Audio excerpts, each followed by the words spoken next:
莫兰蒂步步逼近，预估中心位置会从巴士海峡通过，但是暴风圈依旧会笼罩全台，午夜暴风圈可能就会接触到陆地。那么早上8点半，气象局已经发布了陆上台风警报，台东地区也观测到5米浪高，而且越晚风雨还会越强劲。兰屿跟绿岛也都有机会出现17级阵风，而且除了莫兰蒂之外，在太平洋又生成了2个台风雷伊跟马勒卡，形成3台鼎立的局面。幸好距离遥远，之间不会产生藤原效应。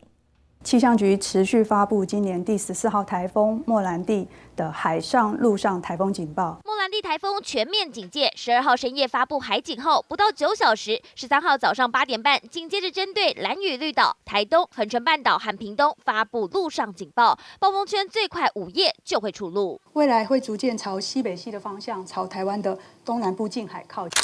气象局预报中心主任郑明典还在脸书上提醒，莫兰蒂维持巅峰强度，完全没有减弱迹象。13号开始，莫兰蒂外围环流就会为台湾东部、北部带来风雨，越晚雨势越明显。14号一整天到周4中秋节上半天影响最剧烈，全台被台风笼罩。气象局预测，平地包括恒春半岛、兰屿、绿岛，还有花东、屏东山区，24小时累积雨量上看400毫米，加上14号下午5点到8点，还有15号清晨4点到早上7点是大潮中的满潮，各地尤其西南部得严防海水倒灌。现在在台东的外洋观测到的浪高是超过5公尺。大概接近5公尺左右的浪高，兰屿跟绿岛的阵风更是有机会超过17级以上哦。而且不止莫兰蒂，台湾附近海面好热闹。15号台风雷伊，16号台风马勒卡环伺周遭，雷伊往越南前进，马勒卡可能会朝向台湾。幸好距离遥远，不至于互相牵引，产生藤原效应。迎中秋无奈3台共舞，提醒民众得尽早做好防台准备。感谢书名陈清顺、叶凌凡 SNG 小组台报道。